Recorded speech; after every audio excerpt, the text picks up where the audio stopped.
97% of sales professionals and agency owners have been doing outreach wrongly. And that's why you feel getting rejected on a conversation or getting ghosted or maybe not sure how to book appointments that show up. What if I offered you to walk through this effective cold DM and prospecting calls and step by step so you can get the best mindset, how that you can know what to say at the right time and what to ask, and providing a detailed personalized script to follow, and how that you can ensure to get less rejection, getting more appointments without fear, stress, anxiety, and rejection being salesy on the calls and DMs, which should take me up on that offer.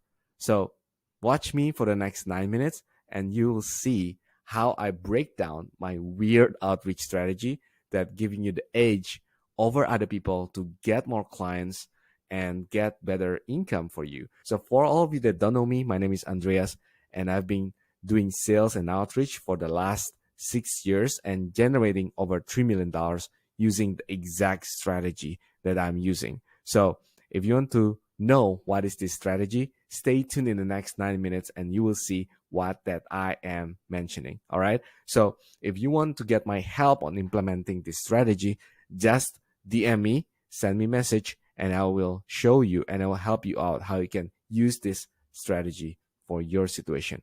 Okay.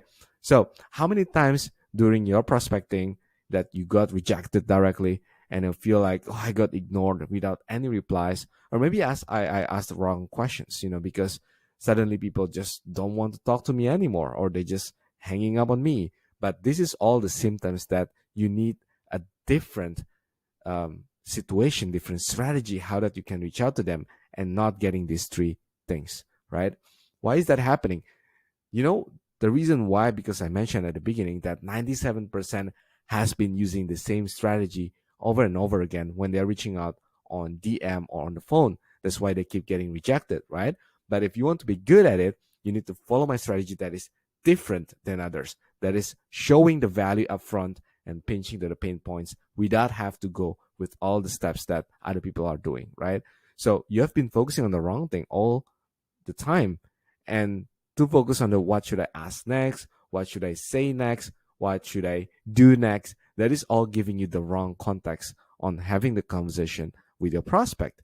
So focus on the purpose, not the outcome, because purpose is something that you will get directly, but outcome is something that is not under your control, because purpose is something that you can know, that you can control going to that purpose, right? But outcome, it depends on them, depends on you. So there's so many variables to control the outcome.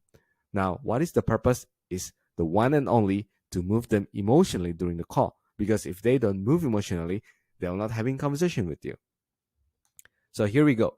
This is a 7-step prospecting strategy. And if you follow this strategy, you get better conversation, you get lesser hang up, you get more appointments, and you can get better income, right? So here's the thing that actually not everyone knows behind the scene, right? I know this strategy because I have experienced that a lot of people actually been doing the same thing. And I was thinking, why don't I do the other thing, the other direction that other people are doing to get better results, right? So there are 7 steps to it. Number 1 is differentiator, right? Number 2 is permission qualify. Number 3 is pain identifier. Number 4 is validate. Number 5, amplification. Number 6, invitation. 7, ghost prevention, right? How that you can do this in just one call, one conversation to move them towards the goal to set up the appointment. Now, number 1 is differentiator. You need to be seen differently than just all other people in the same realm. If all other salespeople or other agency that reach out to the prospect and saying that, oh, you know what, I'm offering my solution, I can help a coaches consultant to get XYZ, right? You pitching at the same time, at the first opening, you lose the game because it's all just be the same like other people. How that you can be different? And number 2, you need to ask permission and qualify them at the same time. If they are not your audience, then you don't have to continue the conversation. And you can ask first if they have 30 seconds to continue the conversation. If they're busy, then that's totally fine. You can call back later, right? There's no need to push them towards it. But if they say, all right, you got my time, what is it about? And you can go with number 3, right? But if they don't give you even permission, don't push towards it. And number 3 is pain identifier. You need to validate, number 4, what their pain is. So number 3 and 4 is like one item, but you can say, hey, you know what? I normally talk to a lot of gym owners, and gym owners basically they are having some stress because their personal trainers they cannot close the deal, and they're just waiting for the walk-in customers to close the deal, or maybe even they just waiting and passively getting people that already interested to close the deal, but they cannot do about themselves. And I don't know if this is something that maybe you feel, or maybe I'm out of context. Just let me know. So that's number 3 and 4. You combine it together and see how they react to it.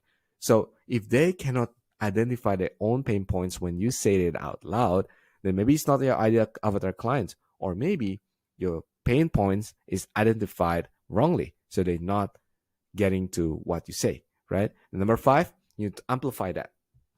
So you can say that, hey, you know what? Because of you give me that the pain points of that. Oh yeah, I don't know how that I can get better closing ratio. Then you can amplify that and you say, can you give me some example? What do you mean by that? Can you give me some idea how is that happening? How is that costing the business in the past 3 months? Like those amplification amplify the pain points from number 3 to get better, deeper understanding on that. And number 6, you need to invite them with invisible invitation. Then it's not only about inviting them, but let them invite you to come to the meeting. And that's make a big difference than just getting them towards your invitation, right? And then ghost prevention, how that you can avoiding the ghosting on you. So this 7th step is basically a very, very unique step that you will never find anywhere, because this is what I tried and I do myself, and how that you can do it for yourself, right? So again, if you want to get some help how to implement this, how to create a script on this, let's have one-on-one conversation and see if I can help you with this, right? Next one is the pipeline activity and skills. This is called the prospecting triangle. Now you know the steps, the 7 steps, how to do the best outreach strategy, but also you need to know how you can do the pipeline, how you can do the activity, how you can do implementing the skills. So if you want to get the pipeline template that I created, I cannot go too deep on this, but if you want it, just DM me, just send me a message, and I will share with you this template for free. And there's activity, how you can keep consistent doing outreach, how you can keep consistent doing your activity so that other people can see you as a someone that consistent, that is not just going here and there, but keep going with the right direction with the activity that you have. Being persistent is the number 1 key to unlock more success, right? So you need to take action and implement. Just do this. If you just follow my 7 steps here, and you need to know what a script that you can do with this, implement it to your industry. But if you can just follow this, I can promise you, you will get better rate in your appointment, in your conversation, and you have less fear because you can focus on your purpose, not just the outcome. And if you can do that, the outcome will show by itself because you're focusing on the right thing. Okay? Now, here's the thing. Taking enough action and taking fast action will bring you to the right action. Because even though you do it wrongly, but you know what to revise, you know what to do, you measure it, at the end of the day, you will get to the right action because you know something is not working, something is wrong, then you can revise it back and you can understand how to do it correctly, right? So if you want me to help you on implementing this strategy, let's have one-on-one conversation. Let me know what you need, and then I'll help you out in the conversation if you're a good